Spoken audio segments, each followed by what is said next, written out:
Welcome to Hot Women Wanted. We're three childhood best friends who have been through it all and talk about it all. Everything from hot flashes to hot takes to hot topics. So come join us.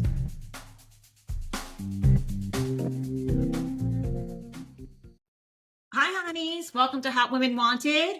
I'm Julie Cola, joined by my fellow co-hosts and Hotties, Julie Strauss-Greeley and Meredith Young. If you're new to the pod, we truly are three best friends who've been through it all and talk about it all. And today we have a guest hottie we're very excited about, Dr. Betsy Greenleaf. She's a urogynecologist and a menopause warrior and advocate. And welcome to the pod, Dr. Welcome. Betsy. We're so glad to have you. Thank you, ladies. I'm so excited to be talking with you. We want to hear a little bit for our audience. Tell us a little bit about yourself and, what are your, some people might not know, like I'm not so familiar with a urogynecologist. Tell us what that is, and what it means to women, and how you became a menopause warrior. Yeah, so it's funny because urogynecologists, there's only like 1,500 of us in the United States. And I remember when I was doing my training, you can get there by one of two ways. So I actually started out with obstetrics and gynecology as my medical training. And then when I was done with that, I kind of found myself really wanting to do more of the surgical aspect of things. And delivering babies is fun, but they come at all times of the night, and I don't deal well with lack of sleep. So I was like, yeah, that's not for me.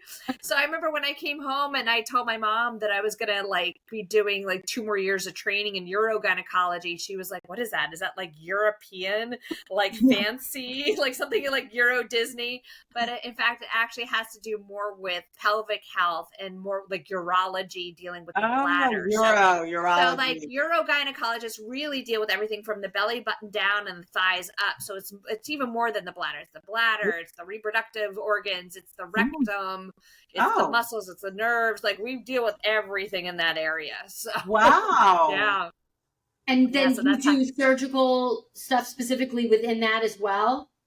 Yeah, so I'm actually now retired as a surgeon, but I did that for 17 plus years ish. And I used to, so basically I do surgery on what was called prolapses. It's where the vagina's fallen and it can't get back up. So it's a true thing, unfortunately. We are basically just big giant open holes to gravity, and gravity affects all areas of our body. So the bladder can drop, the uterus can drop, the rectum can drop. So I used to do facelifts down there. So, oh my God. But we will put on. But now I focus mostly on menopause, and more from a hormonal and sexual wellness standpoint. And tell us how your journey into that. How did you start transitioning into menopause? Yeah, well, I've always kind of practiced it because a lot of times these prolapse issues or incontinence issues, so leaking urine, tends to show up more commonly 40s, 50s, 60s, and beyond. So it was already in that realm. And my patients would start asking me about hormone replacement, which honestly, in medical school and in residency at the time, nobody was getting trained. And even today, there's not that many places that train people in menopause care. I think we're starting to see a big shift in that right now. So it was on board. Yeah, unfortunately, it was something I kind of learned on my own as I went through my practice. But where I officially claimed the menopause space was a couple years ago. I was speaking and teaching, and I was at a medical conference, and somebody asked me a question about menopause, and I'm still not exactly sure if I came to my senses or lost my mind, but something all of a sudden just spoke through me, and next thing I know, I announced to the whole room that I was opening a menopause clinic, and I don't know why I said that, but then once it was out, I was like, oh shit, here we go, this is what I'm doing. So now we're opening a menopause clinic. And you know what? It's time. It's right now, it's thank God people are starting to pay attention to women in menopause. Yeah. And I think what was happening is I was getting really frustrated around the time that I was asked that question, because it was right when I was starting to see people really talk about it on social media. And there were a lot of people that weren't so qualified out there giving advice. And I just got really just kind of fed up, and I'm like, wait a minute, I can do this so much better. So I finally was like, that's it. And did you open your clinic? Do you have a clinic now? Yes, I do. Yeah. Where is it? Where in the country is it? In New Jersey, in the Red Bank area of New Jersey. Oh yeah. Oh, nice. So Okay. like mid New Jersey, kind of equidistant, like kind of like between New York and Philadelphia. I Yeah. think I had a sort of an experience, I think that's become common, which is the OBGYNs that delivered my babies, my children who are not children any longer in their 20s, who I love, were men. And, I continue to stay on with their practice. I have only the most positive things to say about them through that, time of my life. But then when I started to hit perimenopause, and now I'm fully in menopause and have been for several years, they just really could not answer my questions. And it was like, I myself had like this, it sounds so obvious now, but I was sitting in the waiting room and I had like a light bulb moment, like, I need to see, first of all, a female doctor. And I really embarked on this journey to find in New York City, specifically a female menopause specialist. And that's who I see now. And it's such a different relationship. And I love them and I will always love them, but it no longer served me as a patient. I think there's so many women that don't even do that. They just stay with who delivered their kids. Yep. Yeah, exactly. And like I said, like I think I got like one lecture in residency in menopause. And I saw some study recently and it said like 23% of graduating like OBGYN residents get any training in menopause. And when it's brought up, it's been told like, well, we just can't cover all the subjects. But I'm like, the number of women that are over the age of 50 in our country is so incredibly large. Like that should be the focus. And I think that's the way we're finally moving because women are demanding it. Because up until now, people just kind of accepted things that happened and just were like, okay, well, I'm in menopause. Yeah. This is the way it is. And I think partially like us Gen Xers were like, we're not going down the ship. We're still vital. We still have energy. We still want to be sexy for the rest, for decades to come. Yeah. Absolutely. Dr. Betsy, I have had probably like a lot of women my age, a very up and down menopause journey. And so like HRT hasn't been a straight line for me. Like every time I've tried something has kind of gone wrong and I've had to shift and been to a million doctors. No doctor has been able to really tell me what's going on. So I'm kind of like talking to my friends and then talking to doctors and trying to figure it out. What is it that you do? Like, talk to me about like what you would do for someone like me, who I can't really figure it out. I'm trying like this and that and everything. Yeah, so I think that's one of the problems I'm seeing nowadays too, is because menopause has become so popular. We got these places that are kind of popping up everywhere, especially like even online.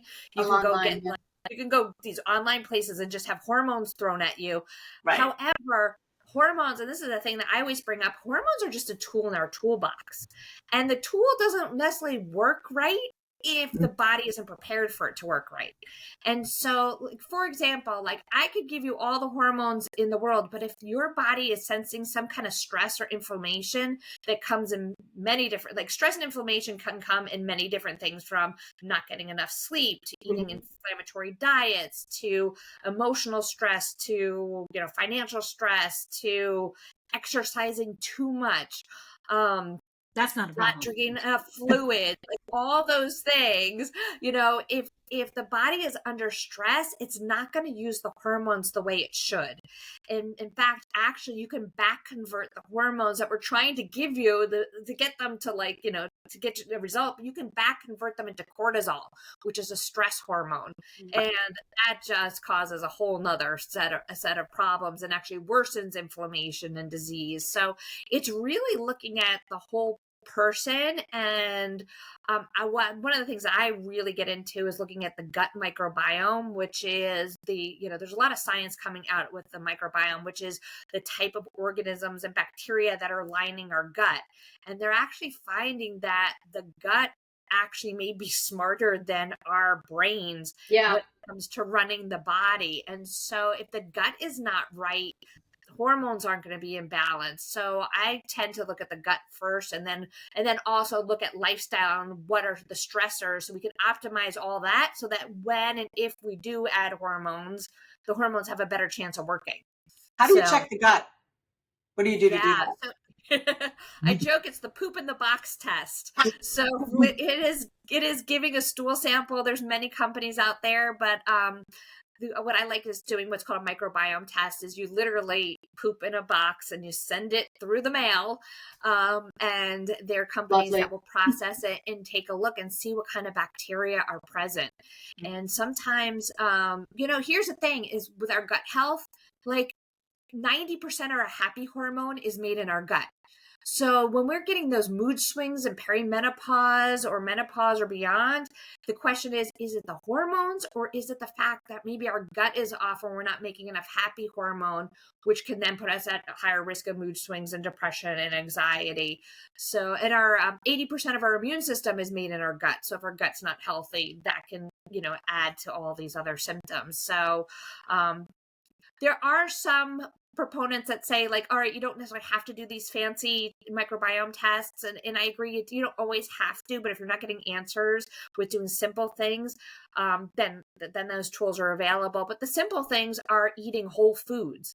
And I always tell people that your food should fall into 4 categories. The categories are your food should have at some point walked, swam, flew, or grew. As long as it's one of those, then it's okay to eat. Because I'm like, Doritos don't, grow on trees. There's no free range Twinkies, So if it doesn't fit into those 4 categories. And the other thing is, I think the way we evolved, we were getting a lot more bacteria in our food sources, when we evolved as cave people, because there wasn't refrigerators. But at the same time, I say, don't get rid of your refrigerators, just supplementing the diet with fermented foods, because you get more healthy bacteria. Or, some people can't tolerate the fermented foods. They'll do it with probiotics, but fermented foods are probably the better way to do it, whether that's like kombucha or kimchi, or if you can tolerate dairy, then yogurt or kefir. So at least doing sauerkraut, doing at least a serving of fermented foods a day. But also that bacteria likes to live off of fiber, and we don't, as Americans, get enough fiber. Yeah. So that's a big topic, and that's a big thing in menopause, specifically asking you now about fiber, because one of the things that is a byproduct or a symptom of is, you could be somebody who is like the most regular person in the world through your entire childhood, 20s, 30s, 40s, no problem. Then you suddenly hit perimenopause and menopause, and it's like not so regular, or that whole system changes, and it comes right down to the fiber, right? And so I guess you're saying the best way to do that is also trying to get fiber through foods, not through fiber supplements, right? Is that what you're saying? Ideally, but at the same time, like whatever works. I have a colleague that I've stole this idea from her. She puts like Benefiber in her coffee because or Sun Fiber is another brand, because it's one of the fibers that is really soluble, so it's not gritty, so you don't even really know that you're drinking it, and you sneak it in your drinks. So as long as you're getting some sort of, but ideally it should be through whole foods in a perfect world. But is that for constipation and diarrhea? It can be for either. Yeah, the idea is just, the fiber is going to help feed the healthy bacteria, but it also will help bulk up the stool and kind of help move things along. I mean, the other thing we see during this perimenopause and menopause beyond time is because of hormonal changes, the hormones actually have an effect on the motility of the bowels. Right. So that's what's changing too. And the microbiome changes, like the microbiome of a woman who's postmenopausal is different than the one that's in reproductive age. So it's kind of like this, there's a lot of stuff. There's a lot of stuff going on during this time. Yeah.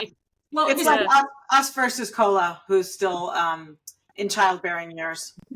We're all Gen X, but for some reason I still get my period. But I want to stick to we have a hot or not list for you. And since we're talking about nutrition and we're talking about supplements, for you, we're thrown so many supplements right now, there's a lot of influencers out there, and it's, if there's you don't want to take 50 pills a day if you don't have to, you know what I mean? So what is your hot or not supplement list for women right now? If you had to, can you pare it down for us? What do you think was like, listen, if you're going to eat some kiwis and you're going to get some fiber in your coffee, make sure you have this supplement. You know what I mean? If you're going to, what's your must-have supplements for the day it's not going to make us have 100? Because my list is so big, and some days I just don't feel like taking it all. Yeah, and here's the other argument. Some people say if you eat a healthy diet that you don't need any supplements, but the argument is our food sources are not as nutrient dense as they used to be like 100 years ago. So we probably do need to supplement. Am I allowed to mention specific brands? You can. I mean, you don't have to. You can just say. You can say.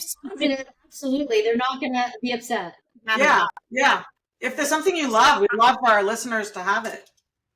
I did not want to like this company because I already took like 10 bazillion supplements, but there's a company called SNP Nutrigenomics. I'm not a spokesperson for them. I don't get anything from them. But Either way, it's SNIP. Why I really like this company, and I did not want to like them, was they do a genetic test, and based on your genes, they can see how you process different nutrients. Now, however, just because you have the genes for something doesn't mean that that gene is turned on. So, but then they make up your multivitamin based on your genetic makeup. And so the only problem is it does tend to be like 10 capsules a day. So you do like 5 in the morning and 5 at night. So it's a lot of capsules. But I will tell you, after I took it myself, and like I said, I did not want to like it, I felt so much better within 3 days of starting that supplement that now I'm like, okay. And I was able to get rid of like 20 other supplements that I was taking. Wow. So I was like, all right. So 5 in the morning that and is, 5 at night. yeah, so that is now my like multivitamin that's kind of made for me. The next thing I would say is get a really good women's probiotic. And that's probably the next one. In fact, I haven't found one that I has exactly what I want in it. And I've been searching for years, and I finally found a company that'll make what I want. And so I'm hoping to come out with my own in the springtime. So we're working on that right now. But in general, most of the women's probiotics have a really nice combination. And, I remember years ago, we used to say like lactobacillus acidophilus is what you should take. Well, that's only one type of probiotic. Really, they found out the more diverse your gut microbes are, like, so the more different types of probiotics you have in your system, the healthier you are. So I say get one that just has a whole bunch of different kinds of strains in it. So the more, like, you don't want to just get like one type. Like acidophilus. You and I have used the Align brand, and they have a lot of different strains in it, and I've had a good result with that brand. Great results. Again, not sponsored by them or anything. Yeah. They have a number of different ones, and I take a daily one from them that is multiple strains. Yeah. Me too. I take the same one. Maybe I don't take a probiotic, which maybe I should be. I don't. I think it's or eating fermented foods or not, Yeah. Yeah. And which brings me, I'm going to transition us to hot or not. Now, we always know as women in perimenopause, menopause, we are told the 100 grams of protein a day. Is that hot? What's your hot or not take on 100 grams of protein a day? It's very hard to get 100 grams of protein. More. More? It's 1 gram per pound of ideal body weight. Oh my God. So like right now I'm a little on the heavy side. So I'm about 155 pounds. My ideal body weight is probably like 130, 135. I should be getting 130, 135 grams of protein a day. Yeah. It is. Okay. So giving us that benchmark and realizing how hard it is. It is hard. And I shy away from, or I hear like, oh, well, we shouldn't be just having these protein drinks, or you shouldn't be having the clear protein. Like, you can have clear protein in one of those drinks. It's 30 grams of protein, but then people are like, oh, well, you shouldn't have all that. So what's your best methodology for trying to keep these high numbers of protein? Yeah, so ideally it would be great to do it with whole foods, but like there's just only so much chicken breasts you can eat in a day without wanting to vomit. So, and I am like an anti processed food, but like some of these protein bars and protein drinks really are processed foods. So what I really like is either bone broth, which naturally has a lot of protein in it, or I get a plain collagen powder. I like the collagen powder. And in fact, I will tell you one of the things we don't get enough collagen in our diets. I started doing collagen as a way to get more protein in my diet. And one of the side effects, which is good and bad, was my hair started growing in so fast. I've been gray. I've been gray, unfortunately. Yeah, I wish this was my natural color, but I've been gray since my 20s. And so I used to go from dyeing my hair like every 5 weeks to now, since I've been taking collagen, I barely make it a week and a half and my roots are coming. Do you have a collagen powder that you love? There's a lot of different ones. I think the one that I've been getting, it comes in a big blue tub. Vital Proteins is the one I've been using. Okay, I have that one. Yeah. And I mean, some people, even with the one, plain like one, ancient something. It's individual packs. Yeah, that ancient one too is good. I forgot what it's called. Yeah. Yeah, ancient It's something. like Yeah. Sorry, listeners, it's ancient something. Go look for.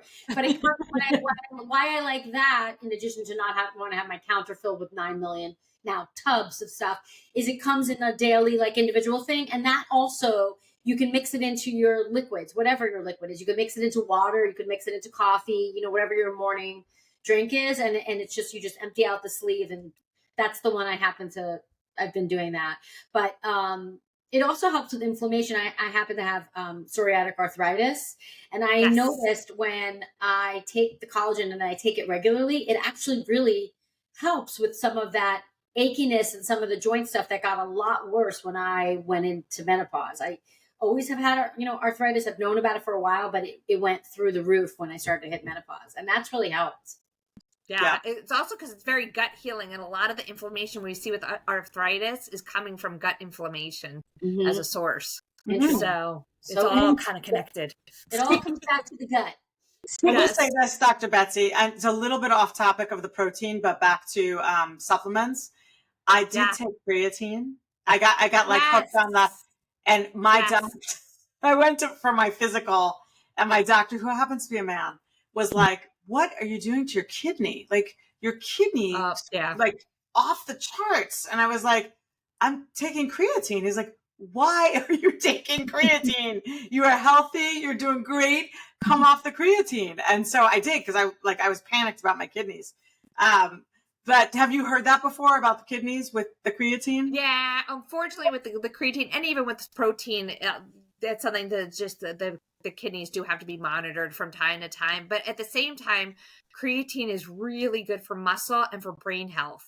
Yeah. So I do like it in women, but it is something that has to be monitored. And see, that's the unfortunate thing, is a lot of times we think that supplements are safe because they're like, oh, they're over the counter. But really, they can have they can still have significant side effects like any drug that we take. So, so it is important still to be, seeing doctors and having follow-ups and getting things checked to make sure you're healthy enough for these things. Yeah. Yes. Do you have a recommendation if you are taking creatine? What would be the proper dosing of it for us? You know what? Well, for brain health, I think they're saying closer to 10 to 15 grams, where I think a lot of the muscle one is like 5 grams of the creatine. I always have to look at the packages. I can't remember if it's milligrams or gram, but like most of them, it's being sold as like 5. And then for brain health, it's like 10 to 15. But some people get like diarrhea from it when you start going up too high. So that's the only thing you got to watch out for. So sometimes it takes a little time getting used to it. Yeah. Keeping on, since we're talking about nutrition and everything, I want to stay with this for hot or not. Now, people are talking, obviously women 50 plus or maybe even earlier, you start gaining weight when you go through like perimenopause, right? And then no matter what you do, you're only eating protein, you're not eating carbs, and that weight keeps on going higher and higher. What's your POV on GLPs and women in menopause and microdosing? I know it's controversial. It works for a lot of I have mixed emotions on this one. Because I could argue myself in circles on this. In some ways, I like the GLP ones because they give people that win when they kind of get stuck in this plateau. Right. Yeah. And in some people it works really well. There are some health benefits, especially in the microdosing, beyond just the weight. It can help with heart and lungs and muscle. So there's some anti-aging and health benefits to it. On the opposite side, I've seen where it just doesn't work.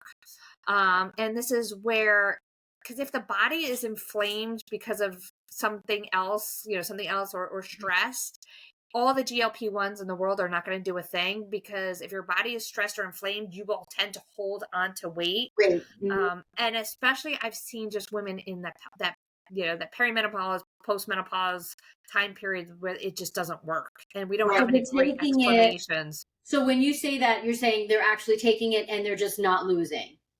Yeah, and then what's happening is we're seeing where, because it slows down gastric motility, meaning it's one of the ways it works is it slows your stomach down. So some people get a lot of like nausea, vomiting, reflux from it. It slows your intestines down. And because the idea is that if you feel full longer, you're not going to want to eat. So then I've seen people where they keep just going up and dosing, trying to lose weight, but they're not even eating.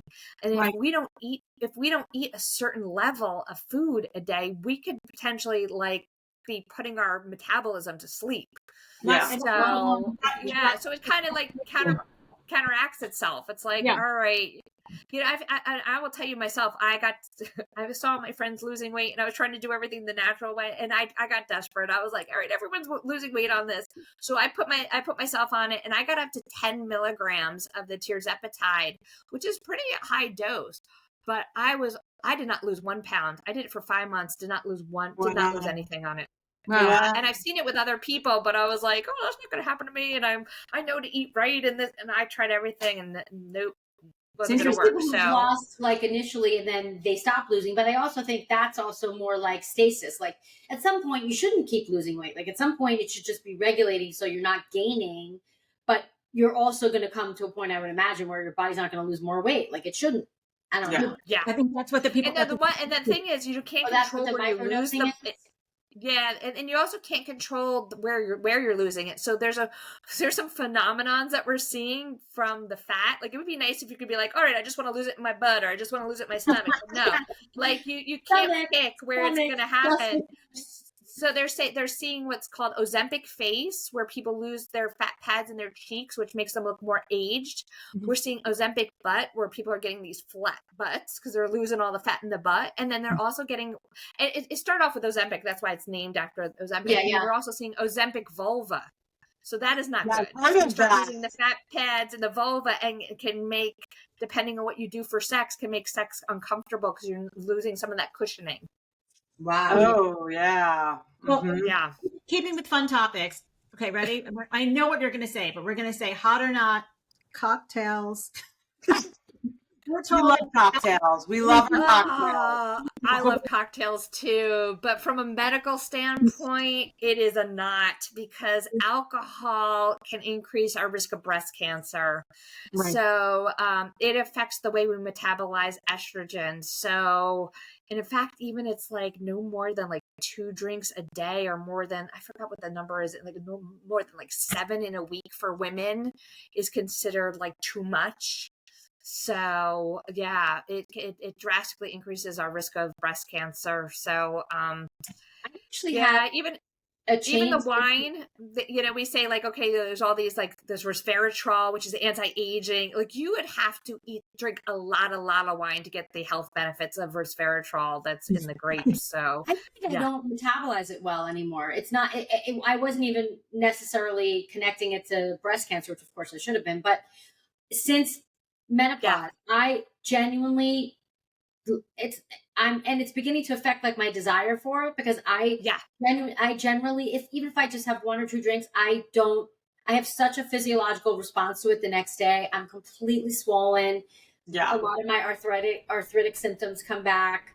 Like it just does not, I don't metabolize it well. And now I'm starting to connect like brain, now I'm like, I don't even, like I do want it, but I don't want it. Because it really, and I've now, I remember when I first met my husband, my mother-in-law was like, oh, I'm allergic to wine. I can't have wine. It's the tannins, whatever. And I remember at the time, like rolling my eyes being like, right. And well, now here I am, all these people. I'm right. And first of all, I haven't had red wine in years. I absolutely cannot process red wine at all. I have a problem with red wine too right now. Even other things. I tried not to have any wine and just skip to like alcohol. It's really tough. Like it just does not sit well with me. Yeah. Plus, it's a lot of empty calories. The calories that are associated with alcohol have no nutritive value. So you're basically like, just give me some extra calories that aren't going to do anything. And then we all have to smoke pot. We all just have to smoke pot. We all have to smoke pot. You know or take what? edibles. Yeah, given the choice, that's probably actually a better option. And you know, from a medical standpoint, when we look at people, just like in general, if we look at people who are alcoholics, it is harder to actually and more dangerous to just stop alcohol and alcoholics than for people to just stop pot. So like you can actually die if you're like an excessive drinker and you just stop. So yeah, that's true. And then I just want to take it, I bet, to the original where we started with taking hormones. Now, Julie and Mary are on. I had to change. Yeah, I switched blood clot. I got a blood clot from the oral, so I now am on the. I know it was horrible, and I still have. It's been a nightmare. But anyway, my doctor just switched me to the cream, so I put like cream on my leg, and then I take the oral progesterone now. As of like a few weeks ago. I've been on the same thing from the beginning. I'm on a medication, which all of our listeners know from the beginning, and I've had a great response to it. Called, again, I pronounce it wrong. Duavi, DUA. It's Pfizer. It's Pfizer. Yeah. I've been on that from the beginning. It's the dual estrogen progesterone, and I've not had any issues. Thank God. I mean, I'm under care all the time, checking and everything, but I've had a great response from it. And for me, it wasn't so much brain fog. It was a lot of the other symptoms. It was like hot flashes and like not being able to sleep and all that. But I don't know. I've been on it. What do you think? Yeah. Honest. Yeah, honest. I'm not a big fan of the non-natural hormones. Mm-hmm. So bioidentical. Yeah. What does that mean? What do you mean by like so a lot of the not all of them, but a good number of the prescription hormones have non-natural hormones in it. I don't like to say synthetic because even the bioidenticals can be made synthetically, but bioidentical hormones are what naturally occurs in your body. And the non-natural hormones, which are on the market, don't naturally occur in the human body. And we don't tend to process them in the same manner that we do natural hormones. So when people think of hormones, sometimes I think of risk of breast cancer, risk of heart disease, risk of clots. The clots, that can be a different story because I don't know which hormones you were on. But in general, those risks are much higher in the non-natural hormones because of the way we process them. We process them down a toxic pathway that tend to make metabolites that can affect our tissues. So the question, I actually think it's criminal that those hormones are still on the market. But the reason they're on the market is because you can't patent something that naturally occurs. So what happens is in the pharmaceutical world, if you take something that's natural and you tweak it and you put some other little, chemicals attached to it and it kind of works in the body like a natural hormone, but isn't, then you can patent it, then you can protect your intellectual property, and then you can build a business around it. So that's why they exist. But I'm not a giant fan of them. What would be like if I wanted to switch, what would I switch to? Like, what does that look like? Well, first of all, the progesterone is really important. So, because even in the Women's Health Initiative study, the problem was more in the combination of estrogen and progesterone that they were using. So when they found it's really that non-natural progesterone that is more of the issue from an inflammatory standpoint than the non-natural estrogens. So what I usually tell people, you can get natural occurring progesterone as a prescription from a regular pharmacy. It usually goes by the name of micronized progesterone, or Prometrium is the brand name. So that would be one of them. The estrogens, there are ones that are commercially available that are bioidentical. There's also, you can get them compounded, but the commercially available ones usually go by just estradiol. That's usually just the name. Is that the patch? And it usually comes in a it's usually it's either like the patch, like Vivel Dot is one that has it in it.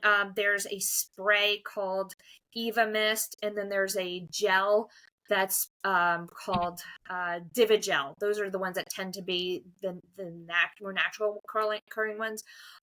You can also get them compounded from a compounding pharmacy, which actually tends to be usually cheaper, and you can get a little lower dosing when you go through a compounding pharmacy. The argument against compounding pharmacies that has always been like the big argument is that it's going to vary from pharmacy to pharmacy and batch to batch. So it's not standardized like a pharmaceutical that you would get from a commercial pharmacy. Right. So, yeah. That makes sense. Well, this is amazing. I think this is so much information. Yes. Great. As we're coming to a close, I would love for you to give your one hot tip to our hotties of what they should be doing. Like, if anything, you should be doing this for your menopause. You know what? You should be using your genitals. whether if it's self-pleasure or with a partner, because if you don't use it, you will lose it. The vagina atrophies. It atrophies. Yes, it can shrink. Your vagina will atrophy. Your clitoris will atrophy, like, completely. Yes.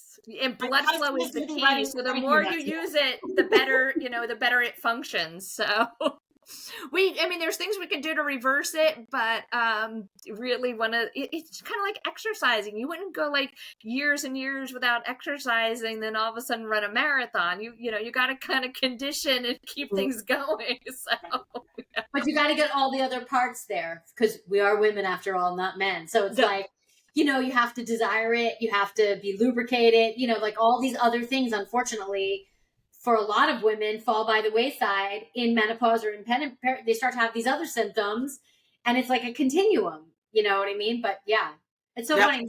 My doctor says she's like, you must use it. She's like, I don't care if you're sick of your partner, do it on your own. Exactly. And I think of it as your pelvic physical therapy. So, research has even shown that like 98% improvement in sleep with self-pleasure. And I'm like, okay, given the choice between a sleeping pill with side effects or honestly, there you go. Done. Check that box. Ladies, use it or lose it. Yes. Now that's exercise we're happy to do. Exactly. Yeah. Exactly. Dr. Betsy, thank you so much. Can you tell us they can find you on social? Yeah, so I am Dr. Betsy Greenleaf on socials in one form or another. If you just look up Dr. Betsy Greenleaf, you'll find me. I have multiple different accounts. So, and I'm on pretty much every social that out there. Also, if you go to the Pause Institute, like menopause, but take the meno off of it, just POSeinstitute.com. There is a free hormone quiz you can take and just gives you an idea of where your hormones may be. And then I also have the pelvicfloorstore.com. And if you use the code Hotties, you can get 10% off at the pelvic floor store. That's HOTTIES. Yes, HOTTIES. And I will be visiting the pelvic floor store. Yes, using the code. I will be using the code. Thank you so much, Dr. Betsy. And thank you, ladies. And if you want to be a guest on Hot Woman Wanted, please email us at hotwomanwanted@gmail.com, hotwomanwantedpodcast@gmail.com. And Dr. Betsy, thank you so much. Thank you. This was great for all our hotties. This is great information. We appreciate it so much. Thank you, Dr. Betsy. Thank you. Thank you. Bye.